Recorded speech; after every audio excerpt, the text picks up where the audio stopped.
division between left and right, between capitalist and communist or socialist. Capitalist Yankee dog. Oh, you're some, crazy communist, that's gonna take away everybody's property. I will snatch their patent so that we will take over. And yes, we can do that. Yes, we can do that. Yes, we can do that. It's the question is, do you have the will to do it? I have the will to do it. Don't ever shy away from our progressive values. One person's socialism is another person's neighborliness. Newsom took over for you as mayor. While I served as mayor, a collection of people who now identify themselves as progressives, day I left, they started working at absolutely driving a wedge. So you're saying progressive policies, Mr. Mayor, have hurt the city? I don't think they're really progressives. I'd say that they're probably more identifiable as radicals, because they literally twisted the whole system. The COVID vaccine will be included on the list of medical requirements for service members. Weijia Jiang is at the White House, so Weijia, it was actually President Biden who directed this change. Stroke of his pen on Tuesday, President Joe Biden began the difficult process of rolling back some of former President Donald Trump's most controversial immigration policies. Jury formally accused Donald Trump yesterday of conspiring to overturn the 2020 election. Now, the 4 felony charges are conspiracy to defraud. Donald Trump and the MAGA Republicans represent an extremism that threatens the very foundations of our republic. Trump, Donald Trump, Donald Trump, Donald Trump, Donald Trump, Donald Trump, Donald Trump, Donald Trump, Donald Trump, Donald Trump, Donald Trump, Donald Trump, Donald Trump. He's dead wrong.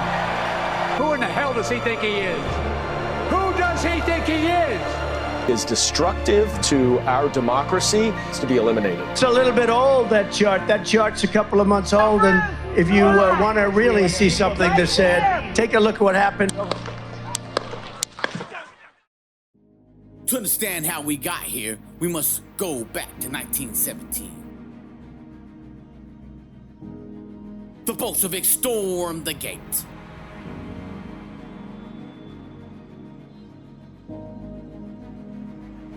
The communists took over Mother Russia, led by the madman Lenin.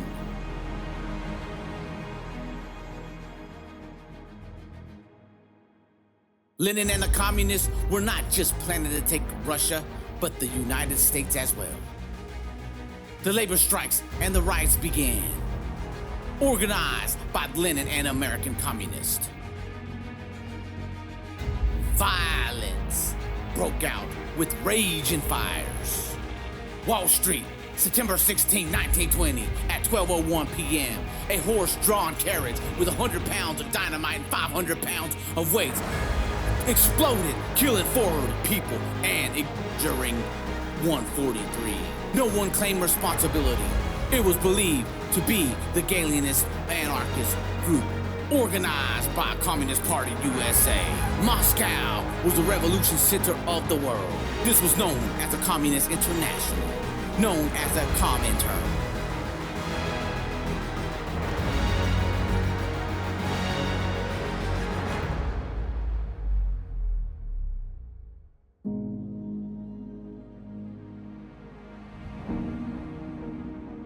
Stalin invited American communist leaders into a meeting in 1929.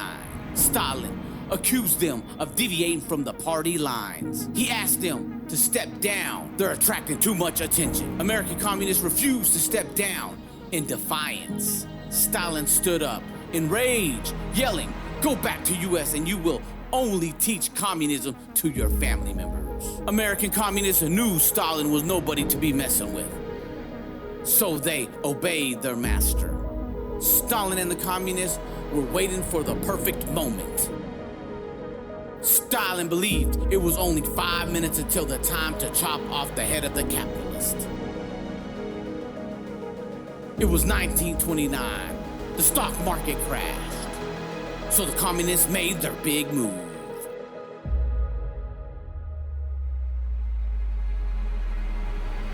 While Americans were struggling, it would be easy to fill their ranks.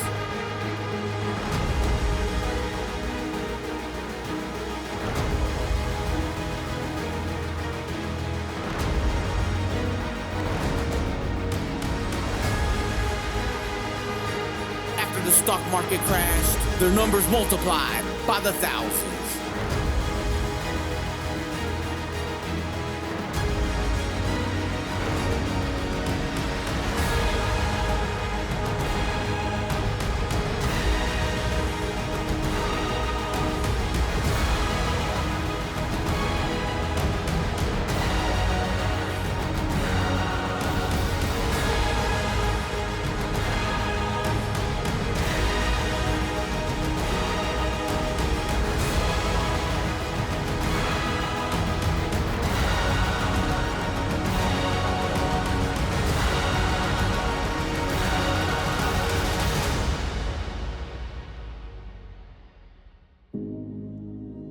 Communists had bigger plans.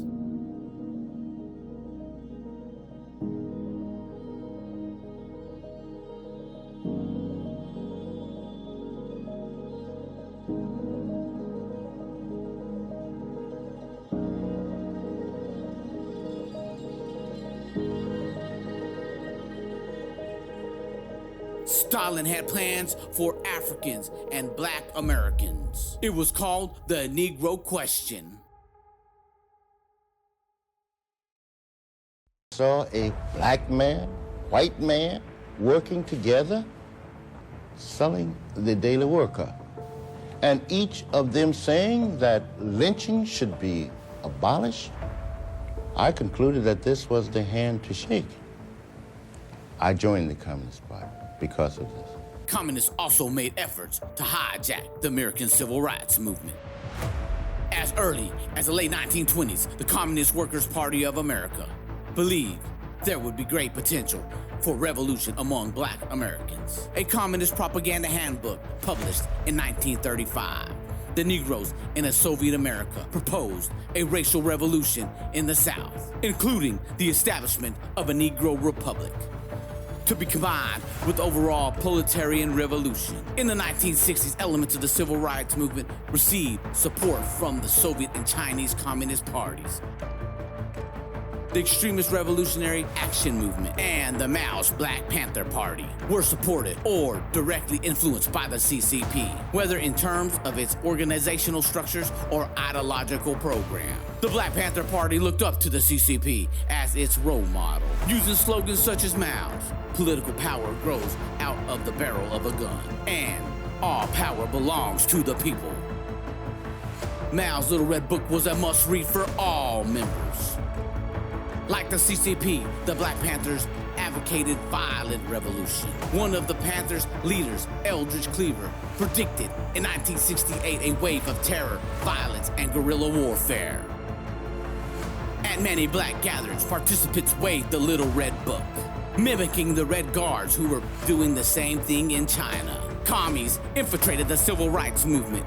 I am Leonard Patterson.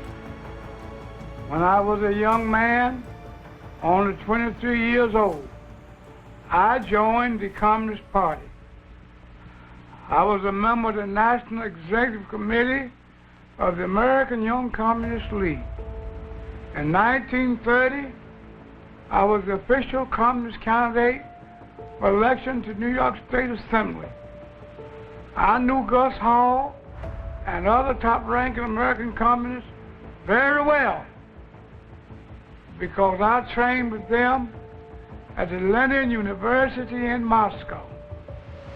I joined the party because I honestly thought the communists were trying to help American Negroes. I broke away from the party when it became clear to me what the communists were really up to was to use the Negro people in this country as cannon fodder in a violent and bloody revolution aimed at the establishment of the American Soviet dictatorship. It was that simple, and it is still that simple today. Make no mistake about it. What is happening in the United States right now under the banner of civil rights is exactly what has happened in China, in Cuba, in Algeria, and many other places around the world. I'm Julia Brown. For 9 years, I was a member of the Communist Party, serving as an undercover agent for the FBI. During that time, I learned that the communist conspiracy had been planning and working for years to bring violent revolution to America. It was to be a communist revolution, but the great majority of the American people would not be allowed to realize that until it had already happened. If all goes according to the communist blueprint, Americans will believe that the chaos and violence has something to do with civil rights. Our enemies were quick to find our weakest point for their attack. They knew that racial differences could provide them with an excellent wedge to divide our people.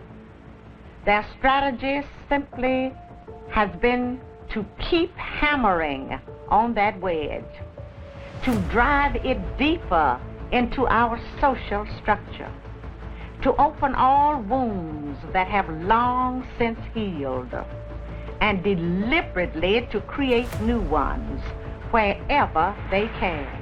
Now, this doesn't mean that there isn't a legitimate need for the advancement of civil rights for many of our Negro citizens. Of course, there is a need there.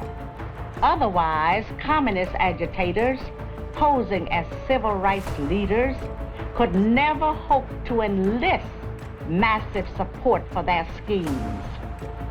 The aspirations of Negroes for full equality were not created by communists, but they are used by communists in such a way that idealistic Americans of all races can be tricked into implementing the blueprint for revolution. Having been on the inside of the Communist Party, it's easy for me to recognize this revolutionary agitation in disguise. But the average American finds it's hard to believe that something as worthy and noble sounding as a civil rights movement could possibly be a communist maneuver. When I was studying communist tactics and strategy in Moscow, my instructors emphasized the importance of using honest grievances and popular slogans as a smokescreen to cover up the true nature of the revolution. We were taught how to use propaganda and arouse the emotion of the masses. We learned how to set one group against the other and to make them hate each other. We learned the necessity of having martyrs, and we were even told how to create our own martyrs if they did not automatically result from the atmosphere of hatred. We were taught the importance of getting large masses of people into the street for marches and demonstrations. And finally, we were instructed in ways to take off riots and make them spread and to keep them going. When I returned to the United States, I was immediately given practical training. I participated in so-called nonviolent demonstrations that were deliberately calculated to irritate white people into violence against us. I personally was in charge of organizing a march on Washington to dramatize the Scottsboro Boys case. Really, the Communist Party saved our lives. If it don't be for the Communist Party, we the ones that killed the 10th of July in 1931. That's true. In New York, about 1935, a Negro boy was reported killed by the owner of a store following the act of stealing some merchandise. Communist Party headquarters decided to make a march out of the boy. So we went right to work, putting out handbills and holding open air meetings. In less than a half hour after we started, there was a race right there on 125th Street, complete with smashing windows of white storekeepers, looting and all the rest. I'm not speaking of things I read about. These are things I personally participated in. Ladies and gentlemen, again let me say welcome to our home, and thank you for taking the time to be here. I'm well aware that whether you're here in person or through the medium of motion picture. That for most of you, it's not easy to fit meetings of this kind into your schedules. But the fact that you are here indicates that you do have an interest in the subject. And that means there's a tremendous obligation on my part to develop that subject with the kind of usable information that will make it worth your while. So in order not to waste any of your time, let's dispense with the usual preliminaries and get right down to the business at hand. To examine in quite a bit of detail the communist theory and practice of revolution, particularly as applied to the United States. Now, this will not be something dreamed up out of thin air. This will be the strategy as taught by them and advocated by them in their own manuals, in their textbooks, and in their schools. First is that the communist program for revolution in America is divided into two phases, violent and nonviolent. The second conclusion is that the strategy for violent revolution calls for chaos, anarchy, mass confusion and panic among the people, a crisis in government, and then, out of the vacuum, the sudden seizure of power by communist-led guerrilla bands. The third conclusion is that the non-violent phase of revolution actually is more important to the communists and more potentially dangerous to us. Now, the strategy for this phase calls for the gradual transition of our government into a communist regime, done peacefully and legally, but under the banner of socialism. The place to begin is with this communist booklet entitled On the Nature of Revolution, the Marxist Theory of Social Change. It was written by Herbert Aptheker, one of the leading theoreticians of the Communist Party in this country. And on page 11, Aptheker says, the equating of violence with the nature and process of revolution is not correct. Violence may or may not appear in such a process, and its presence or absence is not a determining feature of the definition. We've been used to thinking of communist revolutions only as those which involve the overthrow of governments by force and violence. Now, that entire phrase has been written and spoken so often as a single concept that many of us haven't even considered the possibility that the communists might have another approach to their goal, that they might overthrow the government without force and violence, that they might in fact plan to come to power through means that properly could be called peace and politics. Communists speak of the two kinds of revolution. They don't come right out and say so in plain English. Of course not. You see, they claim to be practicing something called scientific Marxism.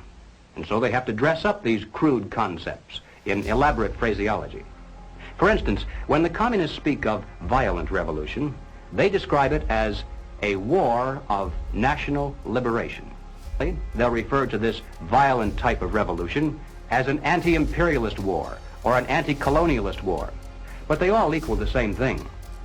Wars of national liberation, anti-imperialist wars, and anti-colonialist wars are all phrases used to describe that aspect of communist revolution aimed at overthrowing the government by means of force and violence.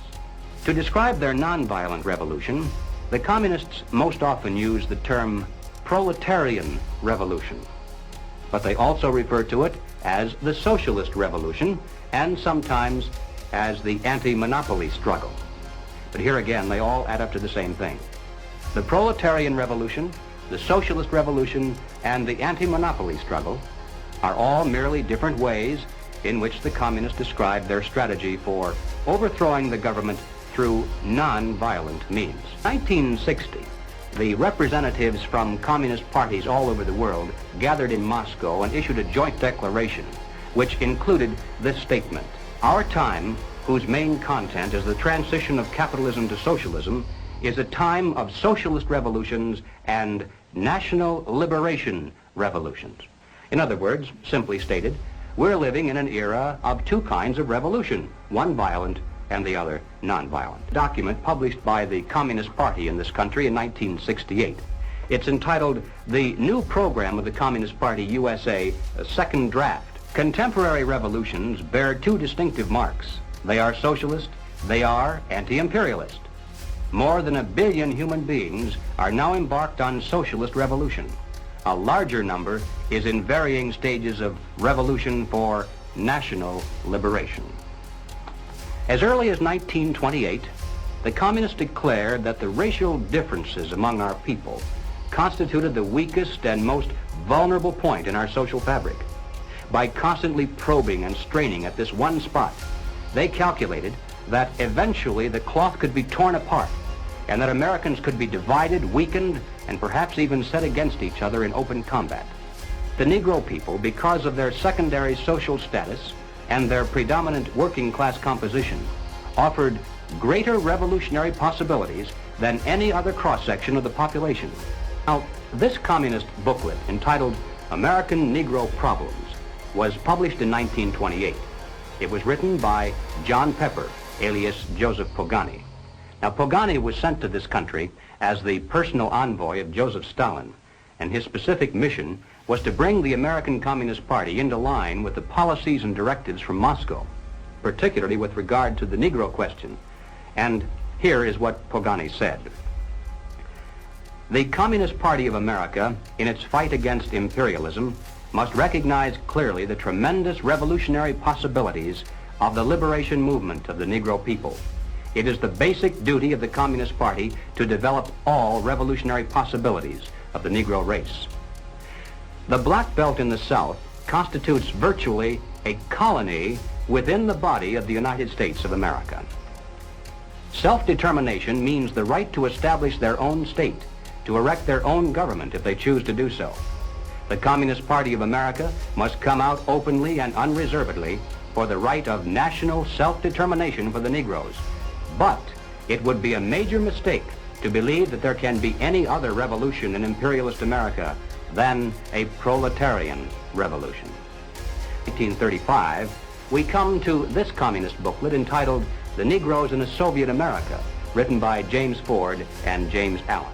Beginning on page 24, the general strategy is laid out in rather graphic form. You see, there's a major heading here entitled The Negro and Revolution. Directly beneath this, there's a subheading entitled Two Revolutions in One. And then within this section, it says, the problem of Negro liberation has two aspects. We shall first consider each separately and then show how the solution for the first flows into the solution for the second.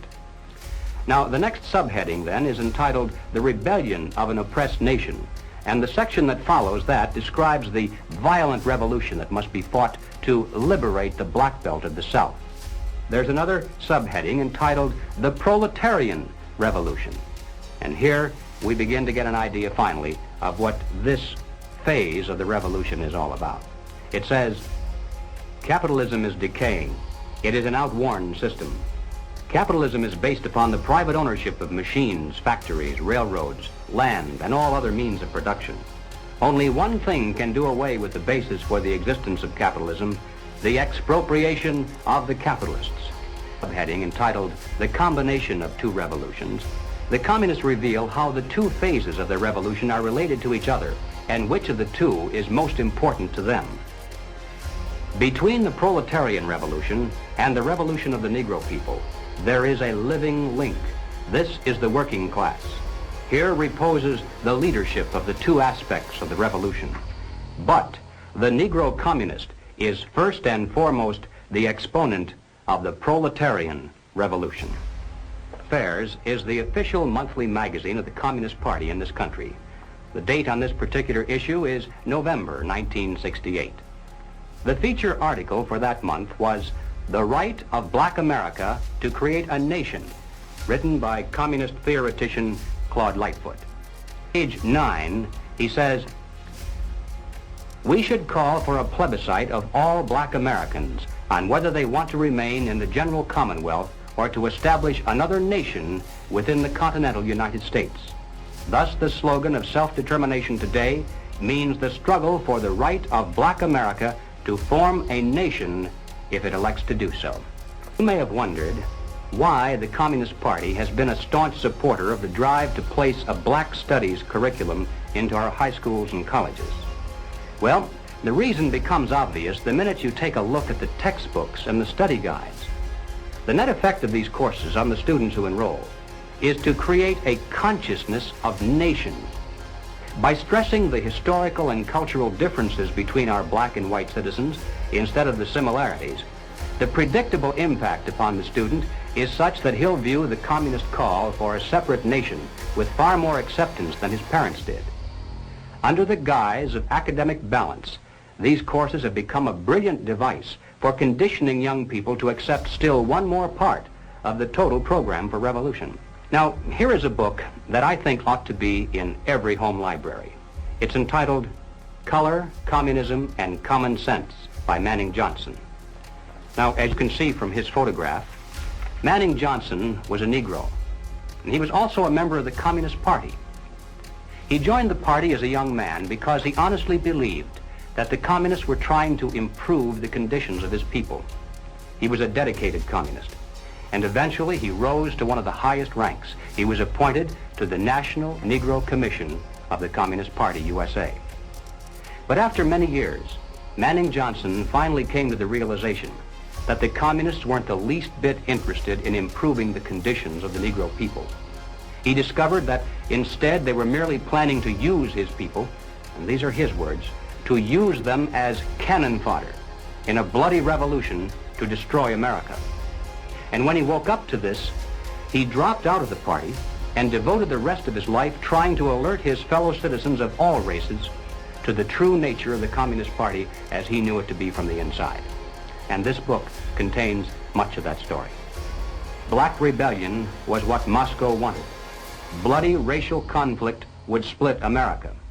During the confusion, demoralization and panic would set in. Then finally the Reds say, now at this point he quotes verbatim from a communist directive that he studied while inside the party. Workers stop work. Many of them seize arms by attacking arsenals. Street fights become frequent. Under the leadership of the Communist Party, the workers organize revolutionary committees to be in command of the uprising. Armed workers seize the principal government offices, invade the residences of the president and his cabinet members, arrest them, declare the old regime abolished, establish their own power. Don't spread the rumor throughout the world that Negroes are kept in ignorance because of prejudiced white people and all of that propaganda. That type of propaganda is the brainchild of the communists. They want to use it, and they want to use the Negro to gain foothold in those parts of the world where the darker races exist. I don't give a tinker's damn about a Negro. I remember back there in this resolution, all of this that's transpiring today, the communists talked about in 1928. In section number 7, for example, it says the Negro question in the United States must be treated in its relation to the Negro questions and struggles in other parts of the world. They took some of the young Africans to Moscow. They sent them to school. They gave them training. And then they sent them back to Africa to take part in and lead the African nationalist movement. They promised them arms and money and everything else, much of which they gave. Moscow isn't interested in African freedom. They're interested in using the African for their purpose. And when they get through with him, they'll make him work for them. And when he tries to rebel, they'll bring the Red Armies from China and Russia to crush him with superior arms. You can't play with those devils without getting burned. Unfortunately, it's only a Negro minority of intellectuals and leftist Negro preachers who presume to speak for all of the Negro people. They try to silence all opposition by calling anybody who disagrees with them as Uncle Tom. The Reds are giving full support to the NAACP in this whole program because the program creates friction and tension, bitterness and hate, and provokes violence. And the communists thrive on that.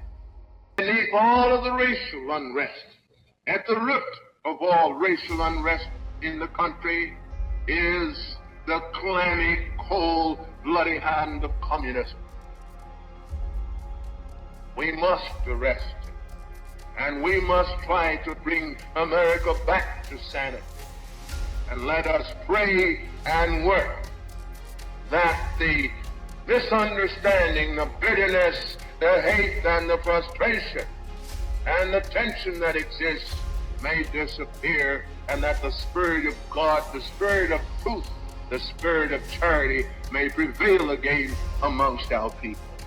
Here are 10 noteworthy pieces from the book. Page 11, a representative from the Kremlin participated in all meetings. Page 14, campaign to infiltrate black churches, code name for black pastors, Sky Pilot. Page 16, deceiving black Christians, called Jesus Christ a communist. Page 18, Stalin ordered American communists to stir up race and class conflict. Page 19, the plan to use the Negroes as cannon fodder. Page 35, communists in a clever way take the name Uncle Tom and brand it as a form of Negro leprosy. Page 39, social equality for the Negro was a slogan invented by the communists. Page 50, blacks have been handicapped by the hate complex. Page 62, blacks are physically free but mentally enslaved. Not all communists seen the truth for what it was. A young black poet and writer named Frank Marshal Davis was that guy. Frank wrote flyers and propaganda for the communists.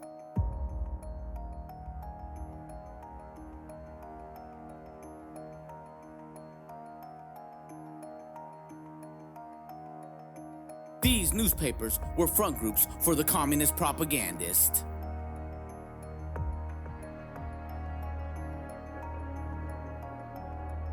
Orders came from Moscow for propaganda agitation, incitement, and recruitment.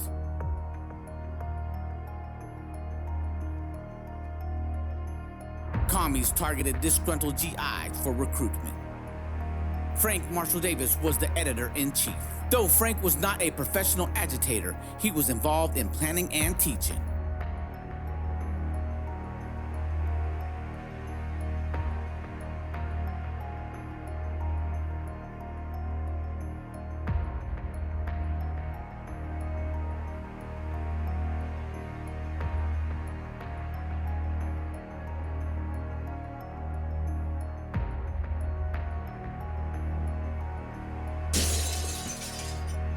Of communism. It teaches that man and his world are the product of natural forces that are constantly changing. There are no positive values, no eternal principles of right and wrong. Actually, it is the old doctrine of atheism, sugar-coated with highbrow terms. Marx, Engels, Lenin, Stalin, the apostles of the communist gospel. These are the words of the foremost living communist, Joseph Stalin. He sings the old Marxian song that religion is a narcotic devised to make the workers endure their chains. Bill and the other students are not told that in the true communist state, all form of disagreement is forbidden, that the freedom which they are offering to the workers would immediately be suppressed. Nothing must stand in the way of the onward march of democracy. Just what do you mean by democracy, Miss Krause? Well, we mean rule by the people. What else? Rule by all of the people? Of course. Well, then, what do our textbooks mean by dictatorship of the proletariat? Dictatorship by one class ain't democracy. Those things would all be clear to anyone with a proper attitude.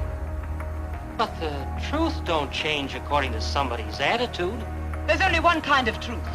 That is the Communist Party truth as seen by Marx, Lenin, and Stalin. But they want to overthrow all governments, even the American government, by force and violence. Then we'll overthrow it by force and violence. We'll have our way if it means bloodshed and terror. If we have to liquidate 1,000,000 milksops like you. And you're the people who preach tolerance, peaceful progress, respect for civil liberties. Well, I tell you, this is the greatest fraud ever perpetrated in a democratic country. Too bad you gotta shoot your mouth off about this. Well, I'm gonna tell him just what I found out. Oh! Hey, wait a minute! Wait a minute, you guys! What are you... Oh!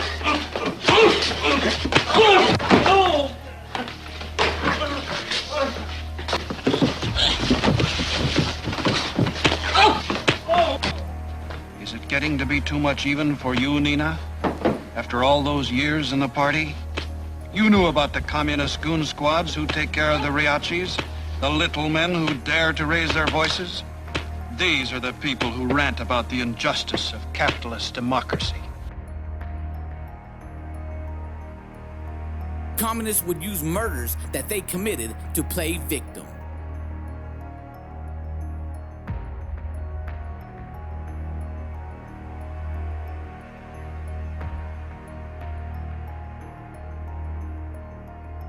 As a communist writer and poet, all writings, poems, music, and art was under review for scrutiny.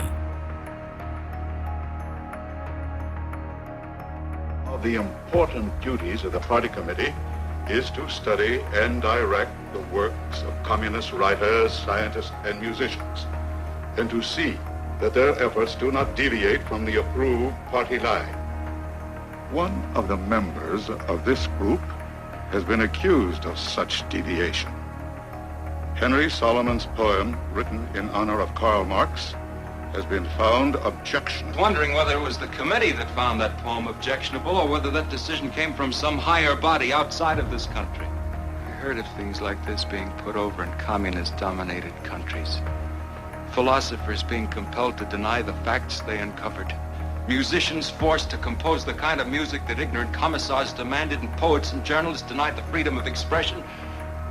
Oh, but I never thought I'd find injustice like this in America. I'd rather say that the issue is whether I, as an American citizen, as well as a communist, have the right to freedom of expression and opinion. Henry, you should know better than that. What you call freedom is license. The license to put your own will against the party line. For years in the party, I thought that I could be an American Democrat and a communist at the same time. That if it came to an issue, some of the teachings of Marx might be abandoned. Under the circumstances, I find no alternative but to withdraw from the party. You shout about progress and reforms and entice young progressives into the party, when behind their backs in your council meetings you sneer at them as weak-minded simpletons for being stupid enough to join. I found this committee to be made up chiefly of psychopathic misfits who are seeking an outlet for their frustrations and failures. You crusade for liberalism. The only kind of liberalism you know is in the purse strings of the Communist Party. It pours money into the pockets of men who haven't the brains or sincerity to hold a decent job. Pretend to fight racial discrimination, but you keep reminding me that I'm a Jewish American, that Sam down in the office is a Negro American, that Molly over here is an Irish American. We're none of us hyphens, we're just plain Americans. I'm waving a flag, all right. At least that flag has 3 colors in it, not one. Not one bloody one. If the communists left the party, they were stalked and harassed. Goon squads watched their every step.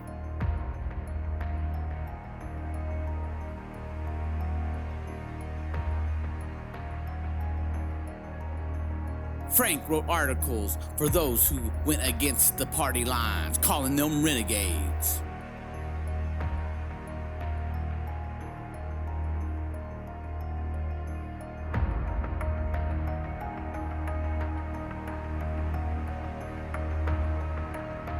Communist leaders would get you fired at work, sabotaging your job. Nowadays, they call it canceled.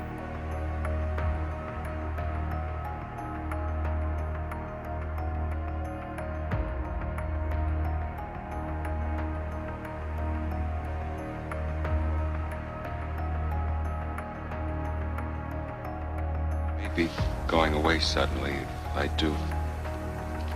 I'd appreciate it if you'd deliver this note.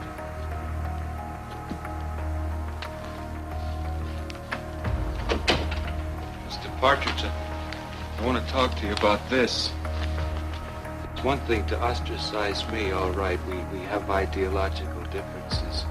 But Molly isn't hurting anybody. She's been seen fraternizing with party renegades. That's nonsense. He was just talking to me for a moment in the doorway. Suppose if I answered that the way I should, will it mean more trouble for Molly? Very likely. Sometimes they see no way out, so they would get tossed out a window or just jumped out.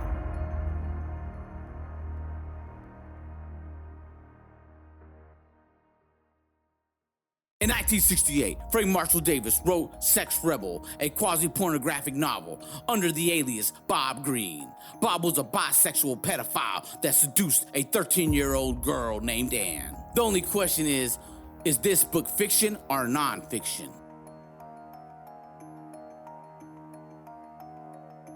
The Encyclopedia on Davis forgot to mention Sex Rebel or being a hardcore communist. But it did mention the almost 700 pages of FBI files. According to unclassified FBI documents, Frank was a lecturer and teacher for the young communists. There was almost 700 pages of his communist activities. From teaching young communists to holding cocktail parties for head communists. Frank was also a recruiter for the Communist Party.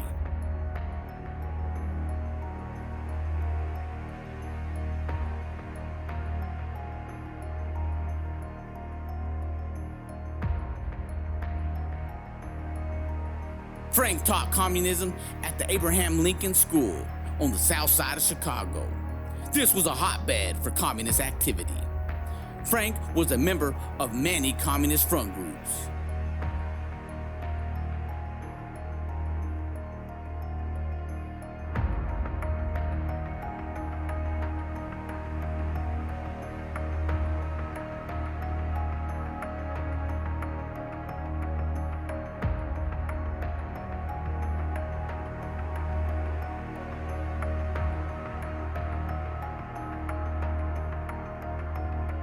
Feds were monitoring his every move. Frank was moving to Honolulu to start a new job.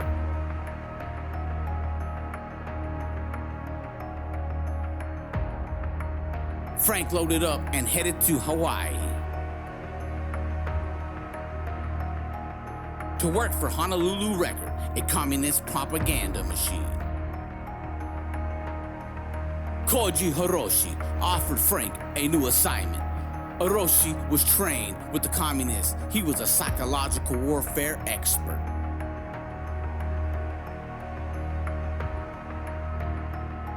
The feds were aware that Hiroshi was a head communist. Stanley Dunham and his wife, Madeline, moved from Washington to Honolulu. They had one daughter named Ann Dunham.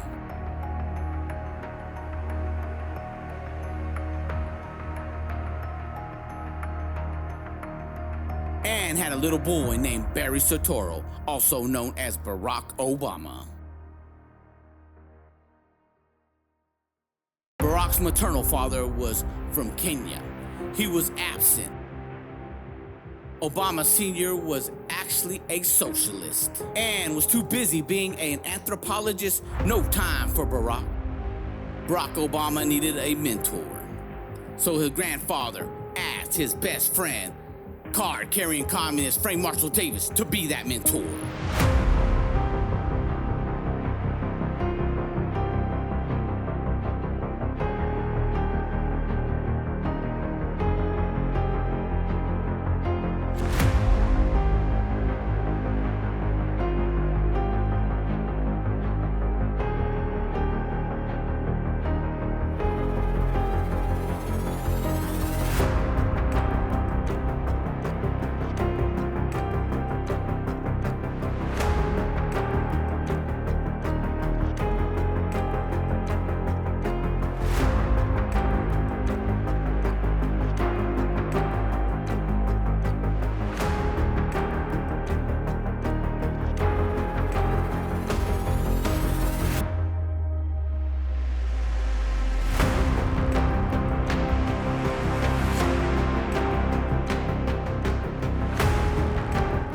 Close friend of Gramps, a black man from Kansas named Frank, actually at the time a fairly well-known poet named Frank Marshal Davis. He looked the same, his mustache a little whiter, dangling like dead ivy over his heavy upper lip. So what are you doing here? I told Frank some of what had happened. What I'm trying to tell you is, your grandma's right to be scared.